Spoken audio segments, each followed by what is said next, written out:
Herðu, það hérna Svandís Svavarsdóttir að búa til svona sáttanemndir sjávarútveg. Mjög flókið netanemndum sem að móta tillögur og markmið að búa til sátt sjávarútvegsstefnuna sem að eins og allir vita hefur lítil sátt verið undanfarið. Það ekki mikið farið fyrir umræðinni þessa tillögur nema kannski helst hérna við Rauðaborðið því að nú fengi nokkra til þess að koma hingað og hingað komin Jón Kristjánsson, fiskifræðingur. Já, sæl. Þú hefur nú verið einn af hörðustu gagnrýnendur kvótakerfisins langa hríð. Alveg síðan 1983. Já. Og ekki haft mikið ávinning af baráttuðinni? Jó, ég vil nú segja það. Kannski ekki bara hérna, heldur annars það líka. Já, erlendis. Já, en hérna bara ríkir þöggun. Já. Ég var síðast í sjónvarpsviðtali 2005. Já, svo á Íslandi. Á Íslandi, já. Í svona 10 mínútur. Já. Út af því þeir voru að loka Breiðafirði fyrir línuveiðum. Já. Af því það var svo smár fiskur. Og ég komst að því að þessi fiskur sem var 55 cm, hann var frá 4 til 8 ára gamall. Hættur að vaksa. Já. Af því að hefði verið snuður að veiðan bara. Já. Áttu við það að þeir sem gagnrýna kvótakerfi í Íslandi að það er bara hætt að tala við þá? Já, mér sýnist það. Þessi nefnd þarna, þetta er nú saga út af fyrir sig, það er nú búið að reyna margar svona nefndur. Einn var Steingrímur, þú manst eftir því, það var stóðnum bara gál held ég. Og núna er ennþá stærri nefnd til þess að kannski flækja málið ennþá meira. Og þarna kemur að sko þessu fólk sem að man ekkert eftir því hvernig það var áður. Nei. Og það er svolítið merkilegt að ef maður les þessar tillögur eða þessi störð þessara nefnda þá er það voðalega merkilegt sko það sem þeir eru að gera eða ekki gera. Já, eins og? Já, það er til dæmis hefur ekki verið spurningar markmið lagana, af hverju náðist það ekki? Að svo að venda fiskistofnin og byggja Já, að byggja upp og hafa 5,5 miljón tonna stöðugan þorskafla, auka atvinnu í byggðlandsins og stabilitet og svo framvegis og framvegis. Hvað vantar mikið upp á þessa 0,5 miljón? Já, við erum ekki haldrættingar. Nei. Og búin að vera það ansi lengi. Þetta eru einhverju 1000 milljarðar sem búið að tapa. Það er ekki búið að Efling byggðar hefur farið þannig að landsbyggðin er í rúst. Einstaka pláss sem að standa uppi og hafa sangað að sér. Hvaða okkur heldum en það að væri hægt að gera þetta með þessum hætti að með því að stjórna veiðunum að það væri hægt að byggja upp fiskistofnin þannig að við hefðum bara stöðuga afkomu af honum og getum haldið upp í byggð hringinn í Írlandið. Já, Excel sagði það sko. Já. Það glemdist að segja Excel það að fiskur þurfti að borða. Já.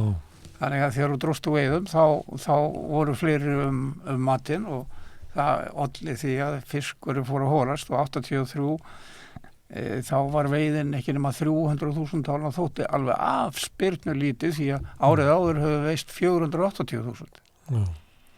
Við fórum nú stundum niður í 100 og 40.000 tonna ráðleggingu og við erum núna erum að fara niður fyrir 200.000 aftur. Já.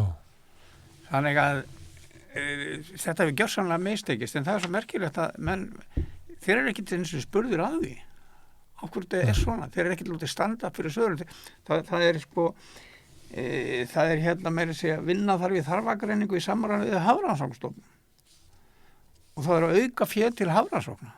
Já, ertu ekki lindu því? Jú, ég hefði viljað byrja að kenna þeim að túlka gögnin sín. Já. Hvernig ætlar að túlka það, hvernig er það þegar fiskum fyrir að hórast, þá er það vegna þess að hann hefur ekki mat. Þá er bara, það er ekki hægt að friða sveltandi fisk.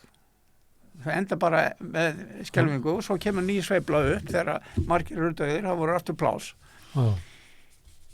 Og þetta skeður aftur og aftur. Mörgum sinnum, ég man eftir því að Þannig að Hafrannsóknastofnun með veiðiráðgjöfinni raunverulega hórar fiski niður. Já, hún er bara röng. Þetta er bara röng fiskifræði. Það gerir bara skaða. Já. Í fiskistofnunum. Já. Sko, 98 þá sá ég það að þorskur var að hórast.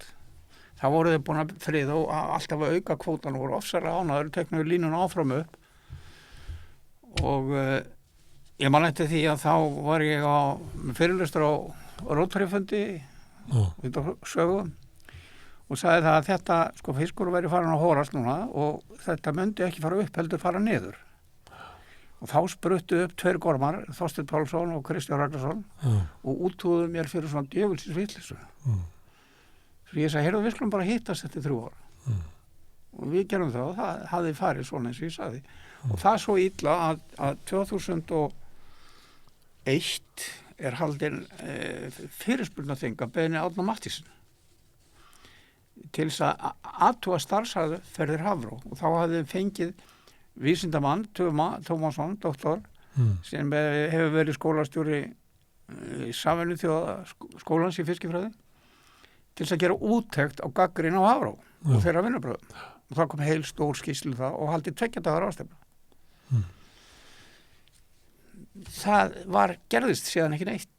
En hver var gagnrýnin? Tók Tumi undir hana eða saman bara saman? Já, hann tók því saman. Tók undir það sem að þú gagnrýndir? Já.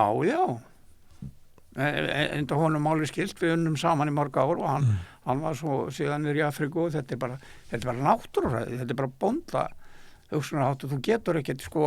Bara náttúrufræði 101 með svona þeirra sagt. Já, ég meina ef lömbiðin svelta þá þurftu að kaupa fleiri lömb, þú voru að kaupa hei og hvað heldur að gerast þegar bændur hætti að slátra?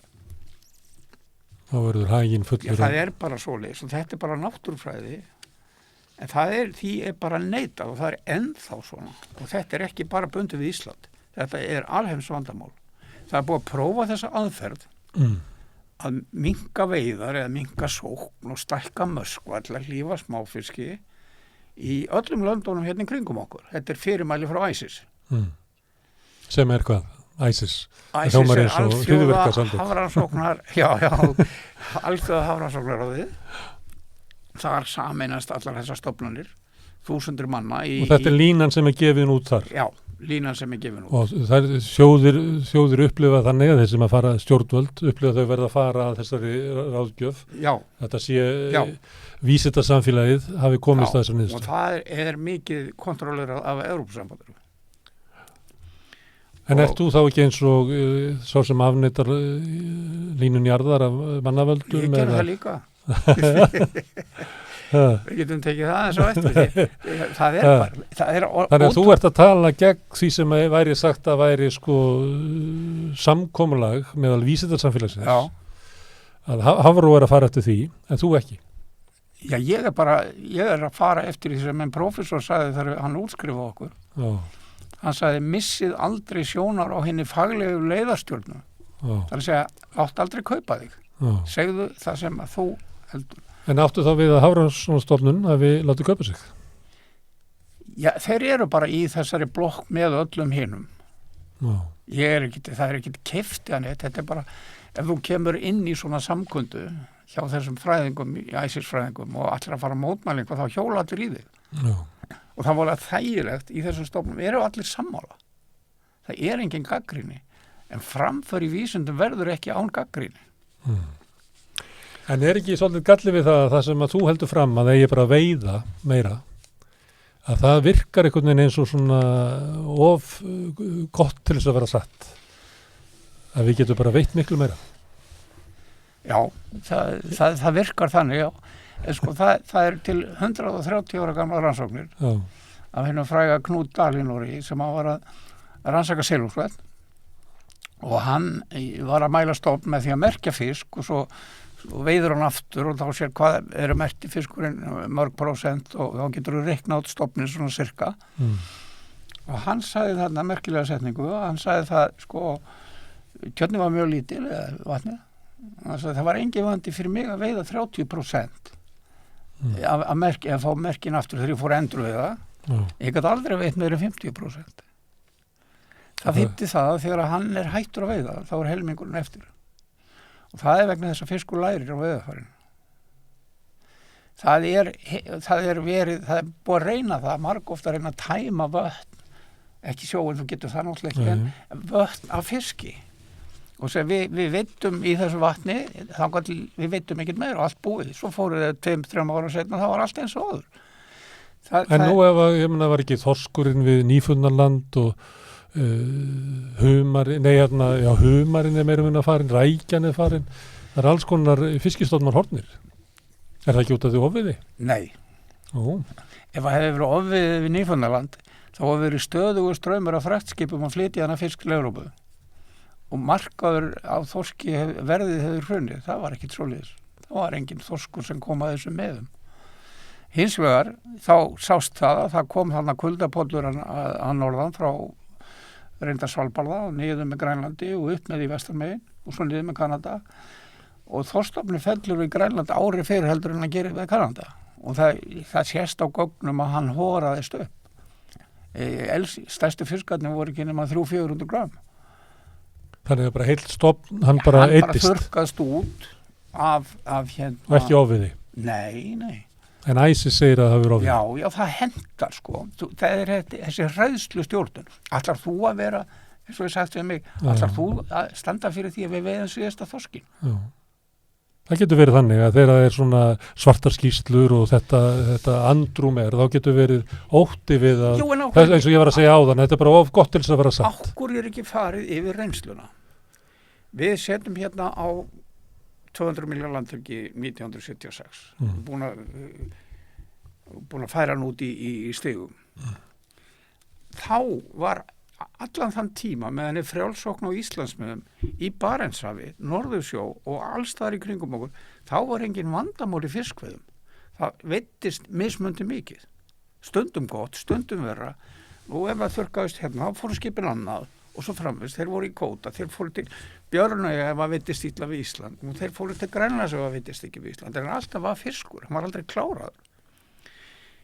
Síðan kemur þessi stefna að byggja upp stofna og hún getur gerst þegar að landhelginnar eru færðar út í 200 miljónir, þá ræður þú allt í einu yfir þínu eigin. Já. Í staði fyrir að allra þjóði kvíkiti voru að veiða niður í Norðursjó og Rússar. Þetta er bara sjálfstæðsbarátta Íslands, snerist þetta. Já, og annarra þjóða líka. Þá farið að stjórna vegna þess að það gengur ekki að veiða fiskinn svona smáan. Það verður að bíða og lofunum að stækka. Þetta er alls það saman pólitíkin og það er reiknað og það sýnir sig að þetta er mjög hagkvæmt. Því þið glemdu að segja tölvunni að hann þurfti að bolla. Já. Og hugsun er þú svo að í staðin fyrir að veiða hann 3 ára, þá látum við hann stækka og veiðum hann svona 6 og 7 ára, boldungstorska. Já. Þetta er hljóma vel. Þetta hljóma mjög vel, já. Þetta er allstaðar reynd. Allstaðar sem ég þekki til það hefur hvergi tekist að byggja upp stofna, það hefur allstaðar farið niður. Norðursjórinn er farin frá 250.000 tonum niður í 20.000. Það búið að loka Ystrasalti, þar veittust 400.000 tonum 84. Færiða með í Hallæri, það er búið að friða svo mikið þar, fækka fiskidögum. Norðursjórinn, sama, Skotar eru með 5.000 tonna þorskkvóta. Írska hafið er lokað og svo framvis getur talið, Grænlendinga með helst ekki veiða og svo bullandi fiskur að þau vera geiman. Nýfundnalandsmið, það má ekki veiða nema pínulítið. Og ertu að tala þá að það sé verið að bara veikja þessa stofna með því hann er bara að éta undan sér? Reynslan er svo að fiskveiðum hefur farið stöðugt hrakandi allstaðar þar sem þetta hefur reynd og það spyr engin spurninga, af hverju er þetta svona? Ég er búin að flytja þetta fyrirlöstu víða. Og vekum mikla athygli. Ég fór í Alþingi og skýrði þeim okkur Íslands veiðin hefði minkað svona mikið. Þeim fannst það mjög athygli. Þeir eru aldrei samband aftur. Ég er nokkurnu sinni búin að fara þarna fyrir þessa sjávarútvegsnefnd. En menn vil ég ekki trúa því. Það er bara sagt, Færeyjar sögðurinn svokallaði fiskifræðingur. Það er nú sagt því að þú sett ekki fiskifræðingur, að þú sett vatnað fiskifræðingur. Já, Jakob sagði það einu sinni, hafið er engin heiðatjörn. Það er náttúrulega alveg nákvæmlega það sama, en það sem er munurinn á vatni og sjó. Við skulum taka Vífilsstaðavatn hérna og finnur það á fiskur hverfur allt hérna. Þú veist að það var enginn sem tók hann hvarf, að því hann drást. Og drást að því hann vantaði fæði. Þú þarft ekki að skýra út fall fiskistofns í vatni sem ekki er veitt í með ofviði. En þetta lýsir sér eins. Meiri sé að 1970 í handbók sem er gefin út þar í fiskifræði, þá segir Golland sem var nú þeirra stórkall á sínum tíma, hann sagði það að það sem að lítur út sem ofveiði í flestum tilfellum vanveiði ef að grannt skoðað. Og þetta alveg hárrétt. Það búið að loka Eystrasallinu. Akkur allra fiskverð sé svona. Þá getur ekki stofnið vaxið upp aftur? Nei, fiskurinn ekki nema 200-300 grömm. Ég búin að rannsaka þorsk þar í nokkur ár, skrifa marga skýrslur. Það getur ekki stakkað, af því að það ekki nóg fæði. Já, sko eftir að Evrópusambandið setur kvóta þannig, Pólverjar fara inn og Eystrasallandin fara inn, þá segir við þurfum að minnka sóknina til þess að fá meiri fisk. Það héti skýrslu, tómmu þykri skýrslu, less boats, more fish. Það voru 1000 bátar sem voru eyðilegðir og höggvuð upp og Moskvi stækkaður og ég sá það strax 2009 og tók þá til rannsóknar þáls að var hættur að vaksa og ég sagði, ef þið haldið þessa fram þá heldur það með skelfingu, nú búið að loka í 2 ár. Hvað gerist ef að fiskurinn næri ekki að vaksa og þessi 200-300 grömm alla ævi? Verður það þá geldfiskur og bara stofni hverfur? Nei, hann verður hrygnandi. Fyrstu einkennin svo að fara að hrygna smærri. Hann að reyna að koma sér áfram en hann hættur ekki að hrygna smærri.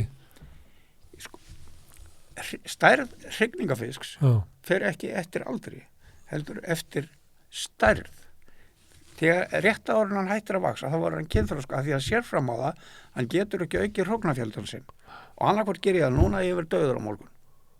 Þess vegna hrygnina smærri og smærri eftir sem fæðan minnkar. Smærri og smærri hverju? Þá smærri hróknabókum eða verða fiskarnir sem hann getur af sér, var þeir minni? Hann verður kynþroska smærri. Já. Eggin alveg eins. Já, já. Hann verður kynþroska smærri. En hann gæti jafna sig, stofnin gæti jafna sig eftir. Já, sko, fiskur eða náttúrulega þannig. Og afsakar, ég spyr bara eins og nefnandi á fyrsta tíma. Ég skal bara koma með þetta í teskjöfum.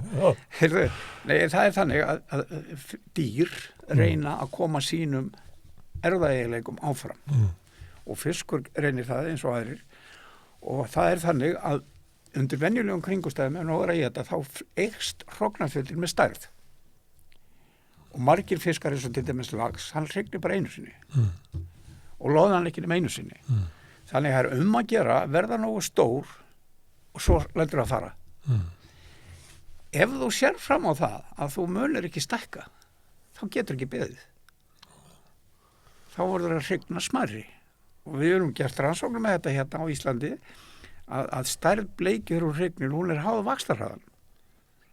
Ef við vill láta kaktus blómstra til að fjölga sér, þá setur hann í ískap og heldur hann á hliðin og hættir að vökva. Þá blómstrar hann, að hann heldur að sé að deyja.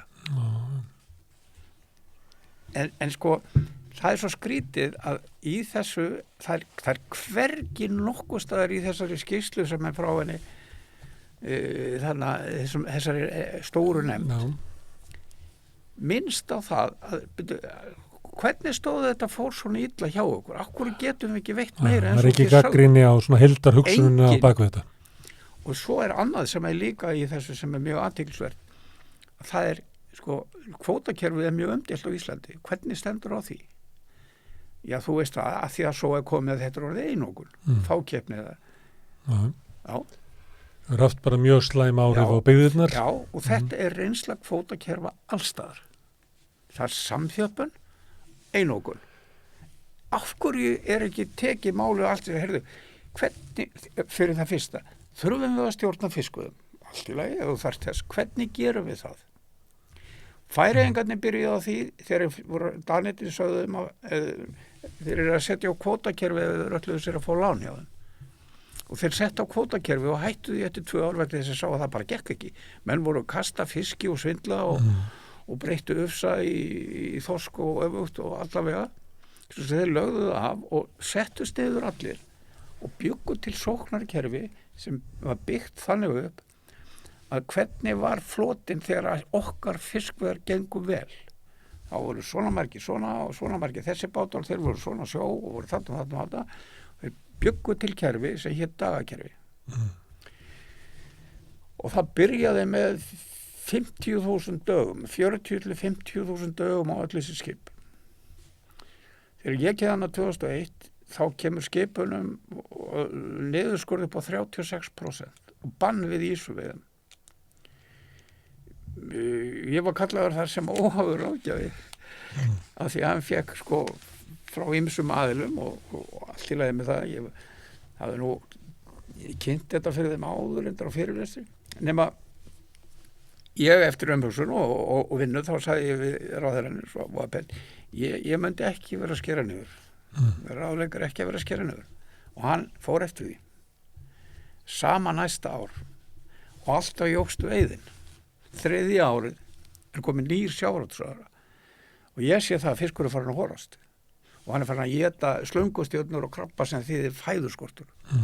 Og ég segi, nú voru þið að auka veiðina 15% lagði ég til og minnka möskvan í ufsatrollunum því að þið eru fara að veiða svo mikið að smámöskva í stórmöskva troll sem þýðir það að það er svona ofbúslega mikið af honum. Þið verða að minnka möskvan til þess að greiðsinn halda neðan frá.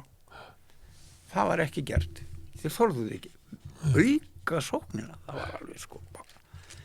Og hvað er það? Vildi ekki vera sekir af því að veiða þetta þýtti 12 ára kreppu. Já.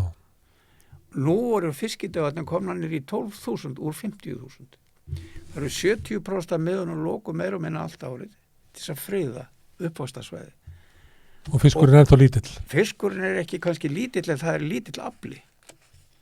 Áður var hann búin að vera alveg frá aldamótunum 1900 eða 1915 þegar sögur byrjar, þá var þorskurinn búin að vera að sveifla svona frá 40.000 upp í niður í 20.000 og upp, að meðal veiðin svona einhvað 20-30.000.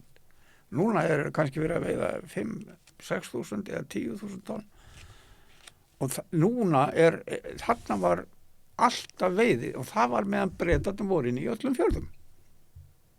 En þú varst að útskýra fyrir mér nefndaðinum að fiskurinn minnkar af því að það minna fæði. Smækkar, já. En af hverju ert að segja að það sé ekki ástandi í Færeyjum, heldur síðan ekkert endilega minni? Það er orðið, jú. Ég spurði að því hvort hann þá minnkað eða orðið smærri. Já, sko. Það smærri í dagana var 2001? Nei, ekki almennt. Nú er að fara að sveiflast þannig að fyrir hennu, ég man ekki alveg tímatalið, fyrir 3 árum þá allt í hennu fyllist alltaf fiski innum allar fjörur og bryggjur og þeir hendt út netum frá bryggjuhausunum. Og það ég myndir af því að það er torfur af fiski sem er eins og skrúlíkill og svo mál og þá vildu þeir ekki auka veiðarnar heldur beðu, svo hvarf hann og bara eins og Nýfundalandi hvarf og svo byrjaði ballið aftur þegar ég er á fyrirlestur í Færeyjum þá segir fiskifræðingurinn þeirra aðal gúrúinn að þorskstofninn við Færeyjar hefur aldrei verið svona lítill síðan sögur hófust. Eins og núna. Já, og hvernig, var það meira áður? Já, hvernig vissu að það var meira áður hérna í gamla þetta? Já, við fórum í útflutningstölur á skreið. Halló, hvaðan kom sáfiskur? Þeir voru á Íslandsmiðum hérna og viti salt. Svo borðu þeir vantilega einhvað að þorski. Útflutningur á skreið átti hefur að mæli hverða stoppstöð. Já, þeir heldu það. Ég hef alltaf búin að sleppa orðinu þetta 2016. Það fyllist alltaf fiski. Og þá ætlu þeir að lofanum að stækka og beðu. Og svo sprakk allt aftur. Og þú heyrir ekki þessa svona sögur. Það má eiginlega ekki segja frá þessu. Ég man eftir einni sögur sem að Óli Ufsi segir. Já. Það þau voru að veiða og þá hérna, ég held að verið Ufsi sem að var komið grjót í magan. Já. Og hann lýsir þessu þannig að svo þeir það dýpi. Þorskur. Það var þorskur. Það með grjóti í magan. Já. Og svo fylgjast þeir með honum þar sem hann fer fram af og fer ofan í dýpið. Já. Og þá er eins og fiskurinn sig að þingja sig til þess að komast dýpra til þess að leita einhverju fæði. Já, svo koma Færeyingarnir og segja við sjáum að fiskurinn á grunninu núna er með grjóti í maganum. Hann er að koma frá Íslandi. Já. Og þú sér þetta fyrir þér, það er svo Óli lýsir þessu, að svona hegðar fiskurinn sig. Færeyingurinn segja það bara. Hann er bara desperat að leita að einhverju fæði. Já. En sko, annað sem í þessu ég voru að segja þér á hana, sko, hvaða kerfi eigum að nota? Vandamálið er ekki sko að fá eins og alltaf að halda á lofti núna að þið borgi nógu mikið. Borgi nógu mikið hver? útgerðin fyrir veiðiréttin, sko, uppboð og afla og allt þetta. Sko, ef við fengir sko 10 milljarðar eða 100 milljarðar frá útgerðinni, það færi bara í sama svarthólið. Þeir myndu bara eyða meira. Það var allir peningar sem komið til ríkis sem fari í svarthólið. Þeir hverfa. Þeir fara ekki til fólksins í landinu. Hins vegar, ef allir veiða til dæmis eins og var, þá fer aflinn á land, það sem hann veitur, og fer í gegnum æðar þjóðfélagsins og skila sér til fólksins. Og það verður bara eins og Akranes eða var í gamla daga það sem að komu alls konar bátar inn, það var landað og það voru smiðjur og það voru netavegstaði og það voru ykkur sem var að selja kostinn og þannig að þetta hýslaðist bara bæjarfélag. Þetta var alls þar, við munum eftir þessu bara, ég fættur upp alveg Patró og hérna fyrir vestar nú myndirnar sur í Keflavík af flotanum sem var í höfnunni. Það er ekkert eftir það. Það er ekkert eftir það. Nei, og það er ekki sagt, sko, það skiptir ekki máli þó þið borgið fyrir, þetta er einokun. Þeir ráða verðin á fiskinum, þeir flytja nú. Ég ætla að spyrja það að því að þegar að Hafró er að ráðleggja og það minnkar alltaf aflinn, það var þannig að útgerðamenn kvörtuðu, þangað til svona komið fram á 10. áratugum, þá hætti maður eiginlega að heyra það að útgerðamenn var að kvarta yfir því að ráðleggingin væri of lítil. Af hverju hættar að kvarta? Óli Ufsi sagði mér það. Hann sagði hvort að hann var í stjórnin eða einhver frá þeim í stjórn Hafró. Og þá var einhver sem var að stinga upp á því það þurfti að auka aflann og herja á það. Þá sagði, nei, við getum það ekki strax, þeir eru enn að deyja. Þeir voru að svelta út. Litlu útgerðin. Já. Og núna, hvað voru að gera núna? Flytja alla útgerð frá Siglufirði og Ólafsfirði fyrir endarsennilega í Vestmannaeyjum. Af hverju er ekki sest niður og reynt að taka á vandamálunni í stað fyrir að halda kvótakýrun sem að mun aldrei verða sáttum eins og það er. Nei. Eins og Guðmundur í Brím bent á. Já. Það verður ekki sáttum þetta. Nei. En það er nú kannski ekki margir sem tala svoleiðis. Nei. En sko, eins og einhver sagði einhver tímann að sko markmiðið er ekki það að græða, hvað er hægt að græða á fiskvöðum. Markmiðið hversu margir geta lifað af þeim. Hversu mikið þetta gefur inn í þjóðarbúið. Já, og þetta skerðu alls þar í kringum okkur og allar niður í fer til Afríku hvar sem þar eru fólk að veiða á litlum bátum og svona þetta heldur lífinu í fólkinu og skaffar því vinnu en það er enginn að græða á því. En þetta er lifibrauðið eins og bóndinn. Eins og svona smærri útgerðir voru. Það eru engar tillögur í þessa átt, það sett niður fullt af fólki og ég sá það að ég fyrtist nú svolítið og gat ekki Og skrifaðu bréf? Ég skrifaði bréf til ráðherra, já. Því að hún segir hér, það er jafnframt bent á að starfshóparnir séu hálfnaði með vinnu sína og þeir hafa fundað með fjölda fólk, sérfræðingum, hagaliðum og almenningi aflað fjölþættra gagna og lagt fram tilgátur og rannsóknarspurningar. Ég sagði bara, ég er mjög óánægður með það hafi ekki verið tilgátur sem bara, þó ekki sínum að ræða við mann, eins og að fara eftir því, af því ég er búin að vera heila starfsa við þessu. Og eins og ég sagði þetta fyrirspurnaþings, það sem að Tumi skrifar heila ritgerðum vinnubröð Hafró, og á skriftatímanum sætti hann einelti á stofnuninni af því að hann var þar til húsa. Og það er heldur ráðstefna, 2 daga ráðstefna, það er ekki eins og tilvitnun í þessi gögn. Og hann er ekki kallaður heldur til og engin gaggrínandi. Ég er ekkert að segja endilega að ég hafi rétt fyrir mér, ekki við þá en fór helvíti þá ákveður ekki tala við hann. Af því það er þöggun og ég spyr ráðurinn að því, hvað finnst þér þá þögn sem ríkir álit annar en Hafró stjórnun fiskveiða. Það er bara hrein þöggun. Þetta er búin að senda þetta? Já, ég hef bara ekki svar. Hálfum mánuður, nei. Herðu, að því að nú er að byrja loðnuvertíð. Já. Og það er ráðleggingum hvað megi veiða loðnu. Já. Og þú ertu sammála því ráðleggingum? Ég veist að ég hef enga skoðan á því. Nó, áður ekki. Af því það er ekkert hægt að mæla loðnu í sjó. Það er ekkert hægt. Þú veist að stundum finna þér ekki neitt, svo finna þér mikið. Svo kemur allt í kannski miklu meira. Já, en þeir eru með það eru gefin út kvóti. Það veit ég vel. Ég var í síldaleit í 8 ár með Jakobi. Já. Við vorum saman í 8 ár að leita síld og ég veit alveg hvað hafið er stórt. Mm. Þú getur ekkert mælt með 15 mílur á milli leiðalína fisk í hafinu. Það skilir þau hans í jafnt dreifður. Hann er bara alls ekkert jafnt dreifður. Svolítið þessar mælingar, ég hef ekki trú á þeim. Þær eru mjög ónákvæmar. Og það væri miklu betra fyrir alla að segja það má byrja að veiða 1. janúar eða 10. janúar. Svo fara allir að veiða. Þá kemur í ljós hvort er mikið að lítið að lana. Og ef það er lítið þá fara menn bara í land og hætta þessu. Ef það er lítið þá hætta menn að veiða. Það er ekkert flókið. Þetta hefur alltaf verið Og svona. það er engin hætta á því að það verið veitt of mikið. Ó nei. Ákveð ekki?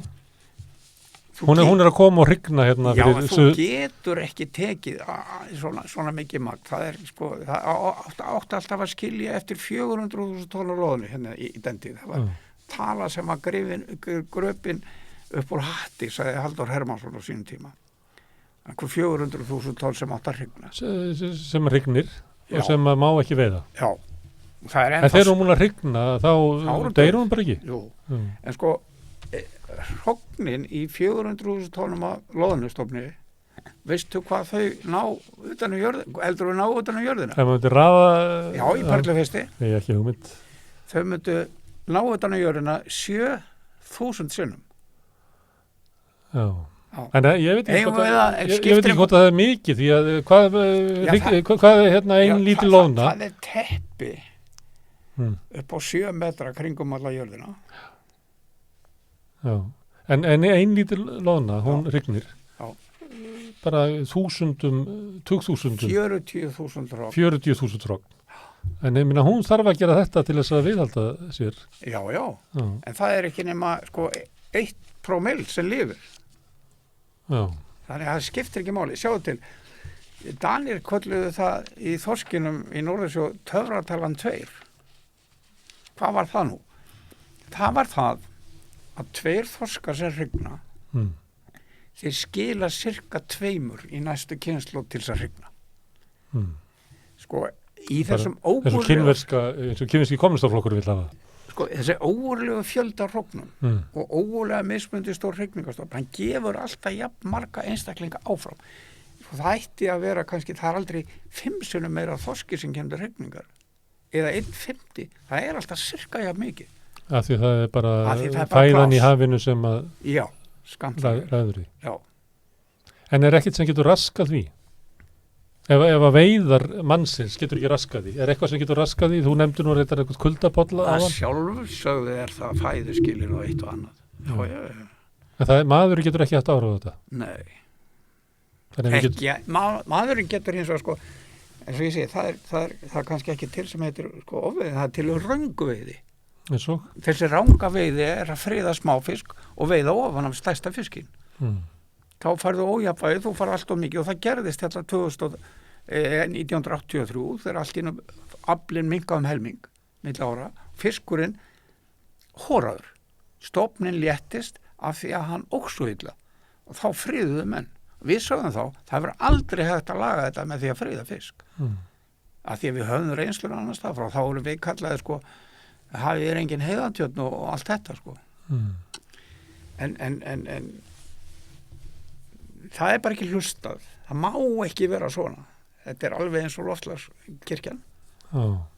Hún er nú ekki grínur. Nú er annað sem að ég tók eftir líka að bara núna fyrir nokkurum dögum var það í fréttum að Hafró ætlar að fara að byggja rannsóknarstöðu svo í Grindavík til þess að kanna áhrif súrnunar sjávar á loðnu.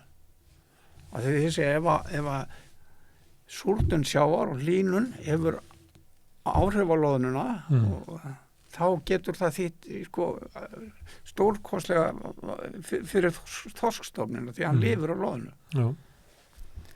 Númer 1. Hafið er ekki súrt. Það er basískt. Það er pH 8 og 7 er neutral. Verstu spár gera ráð fyrir að fara nýr í 7,7 á 200 árum. Það er númer 1. Í öðru lagi er löngu búin að kanna áhrif súrnunar á fisk. og ég var nú að vinna í því 69 og 70 í Noregi. Þá athuguðum við rannsökuðum 40 vötn átt að fara að virkja og við vorum heilt sumar að rannsaka 40 vötn upp á fjöllum og þar var sýrustæðinir í 5 og 6 sem bullsúrt sko. Og í þessum vötnum var það sem við sáum, það sem var fiskur, það var allt í lagi með fiskin og það var allt í lagi með dýrin og skeldýr og allt eðlilegt, engin merki neitt. Nema fiskur dó í sömu vötnum. Við vorum að segja, mikið losalega eru glemnir kallandi, þeir voru að spyrja, var ekki gott í Simlevatn? Var það ekki fín veiði þar? Nei, það var engin fiskur í því. Já, svo var það náttúrulega það fiskurinn var dauður. Þá hafði hann drepist vegna súrnunar og þá fór að rannsaka það og hann var settur í súrt vatn og það var sýrt og það gerðist ekkert út af sýrustíðinu. Heldur út af því að ál sem mikill hluti í vatni og mikið frumefni sem eiginlega allstaðar, það fellur út í súru og fellur út á tálknin og hann kafnar. Það var köfnun en ekki súrnun, skilur við sem að drapa. Köfnun kom út af súrnuninni? Út að hafi árið ári? Já, en sko það var þú út að fara inn í 5 og það miklu meiri buffer í sjónu, þú ferð ekkert niður, það spáði að hann sé þarf að nálgast það eftir 200 ár sem að engi veit og hérna það hefur engi verið spurður af því hver voru áhrif á fisk, það ekkert eins og farið til Noregs og það var mikið lagt í þessar rannsóknir. Það er tilgangslausar rannsóknir sem eru hérna í Grindavík? Já, það er bara til að fá meiri pening, skapa vinnu. Ég get ekki séð, þetta er bara vitleisa. Á hverju spurja menn ekki hvað er búið að gera í? Ég man eftir því að ég var að vinna fyrir Kópavog og allt í einu kom einhver maður sem fræðingur sem hafði mælt svo mikið ál upp í Elliðavatni. Hann sagði að þetta var stórhættulegt fyrir fiskinn, það var svo mikið ál. Og ég var að spegla, hvað kom þetta heldur ál? Var einhver sem keyrir landrófur út í vatnið? En hann glemdi því að það er aldrei súrt vatn í Elliðavatni. Þannig að það var engin hætta. Við þurftum að láta gera rannsóknir í Noregi sem kostuði 5 milljónir á hafa ál án þess að vatni væri súrt. Það gerðist ekki neitt. Það var bara rannsóknarstofa í Háskólanum í Oslo sem að gera þetta. Og ég sagði, heyrðu, þú glemdir, þetta er ekki nema vatnið sé súrt, þá fellur það út. Hann hafði glemt því. Þannig skiptir ekki máli þó að það sé í vatninu nema það verið súrt. Nei. Þannig að svona er hlaupið yfir þetta og þar er ekki líka hlýtt og súrt, sko. En sjórin er ekkert að hlýna. Já, segðu mér eitt, Jón. Nú ertu búin að vera að fylgjast með þessu frá því að kvótakerfið var sett á og það voru nú einhverja tilraun til að stjórna veiði áður en það kom. Og þú ert búin að vera þeirra skoðunar eiginlega allan tíman. Já. Að þarna sé eiginlega verið að minnka veiði í algjöru tilbúrsleysi. Já. Það sé verið að vera bara fórna, líklega ef maður myndi rekna þetta saman á þetta 100 milljarða og 1000 milljarða. Í 1000 milljarða. 1000 milljarða sem að Íslendingar hafa neitað sér að draga hingað að landi í nafni kirkju Ísis. Já, og hérna valdi byggðaröskun í landinu og umferðarvandamálum í Reykjavík. Það var ekki umferðarvandamálum að fólki byggja út á landi. Nei, ég er að segja að þetta er svo gríðarlega það er ekki einna spurningur þetta. Að ná markmiðum sem að voru settar í lögum og þetta kvóti myndar ekki eign og allt þetta dót. En það er verið að stefna leynt og ljóst af því að einkavæða þetta. En þú ert að lýsa hópi fólk sem eru Íslendingar sem að vaða áfram í einhverju stefnu sem er eiginlega þvert á hagsmunum þeirra. Já. Og hvað er þá að þessum hópi? Ég veit ekki, allt. Ég veit þú veist allt fiskarna, en hvernig stendur á því að mannkyn... allt sem ég hef sagt hefur staðist. Ég veit það, en hvað... En okkur kemur enginn og spyr, gæti verið að maðurinn hefur rétt fyrir sér, ef hann hefur rétt fyrir sér, eins og einhver sagði einhvern, þá er það alveg, geggja skandal sem er að fara fram. Já. við vorum með fund yfir Hafró í vor, þeim fannst það, eða sko forstjórinn var alltaf með hann, en þarna voru menn sem að sko, sögðu, ég verðum bara ánæði með 200.000 tonn af þorski. Ég segi, hvar eru 500.000 tonn? Já, við erum bara ánæði með þetta er bara stöðut. Og hvað gerir þetta? Akkur er fiskverð svona? Akkur getum við ekki borðað fisk? Vegna þess. Það er allstað fiskskortur út af þessum friðunum. Alla jörð, þegar ég var að segja það. Og það segir engin neitt, gerir engin neitt. Fólk er í fiskeldi. Hæ? Það eru meira framleitt í fiskeldi heldur en veitt, já, ekki? Já. Þannig það er lausnin. Já, býtu, hvað er alltaf að fá fóður alltaf? Lausnin, það er ekki lausnin. Við látum akurinn ónýttan. Já. Við eigum stóran akur, við sláum hann ekki. Og þú veist alveg hvað gerist með tún sem er ekki slegið. Já. Það er fyrir órakt. Já. Og það eru fiskimiðin okkar, sameiginlega auðlindin okkar. Já, og hugsaðir hérna bara, normenn hafa notað sko fiskveiðistefnuna sína sem byggðamál. Íslendingar fara til Noregs og gera út og standa sig mjög vel. Það reyna leiði fyrir svona unga menni, svo sagt til þess að koma, fara í útgerð þegar fara til Noregs. Þú getur keypt bát í Noregi, þú fær einhvern kvóta til þess að byrja með, fyrir ekki neitt. Hérna er stemt leynt og ljóst að því að murka lífið og smábátum sko, líka. Það er í tillögunum. Já, ég er að segja það. Hvernig vogar ráðherrar sér að setja þetta fram fyrir þjóðina sem sáttatillögu? Þetta er bara hlægilegt. Ég veit ekki, hvað getum við gert? Ég segi, sko, hvað getum við gert? Ég veit að hún nefndir áðan að fólki sem er í nefndinni man ekki aftur fyrir kvótakjörið. Þú hefur bara fættist inn í það, komstu vits og ára inn í því og telur að það sé eiginlega... Sko það eru 40 ár í ár frá því að setja á. 40 ár. Þeir sem voru 10 ár eru 50. Þannig er ég að tala hérna um kvótakjörið og ég fæ bara að kalla eins og þig til þess að koma. Það eru þeir sem eru yngri, þeir skilja ekki þetta hverju. Og skilja ekki skaðan af því. Nei, og það er alltaf verið að segja það að tventið sem verið að skröka á okkur að það hefði allt verið á hausnum hérna áður en þetta kerfi kom og það hafi lagað að þess miklu höra fiskferða því að kvótakerfi gerði það. Það var ekki kvótakerfi í Færeyjum, þeir eru með betri fisk heldur en við. Og í kælitangi skipum og svona sem var, það eru fiskifræðingar í Færeyjum sem er búin að eyðileggja kvótakerfið, eða þeirra kerfi, sko, ekki sjómennirnir, en þeim er kennt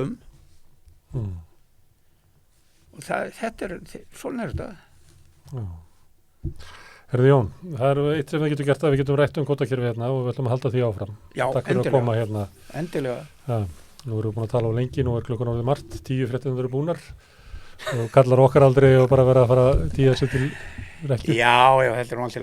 En ég fæði nokkuð um að setna til þess að koma og ræða þetta. Því þetta er náttúrulega eitt af mikilvægstu málunum sem er í gangi núna. Það er því að hugmyndin er að út úr þessu nefndastarfi komi lagafrumvarp sem verður gerð að lögum einhver leiti núna í vor en vorið 2024 og þá verður eiginlega búið að festa núverandi kvótakerfi endanlega í lögum á Íslandi.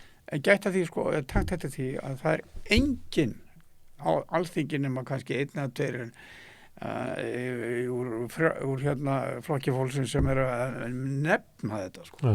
Það er bara alveg og þetta er svo galið, menn höfðu svo svakalega reynslu af kerfinu sem að Steingrímur setja á þetta hringborðið og allt þetta.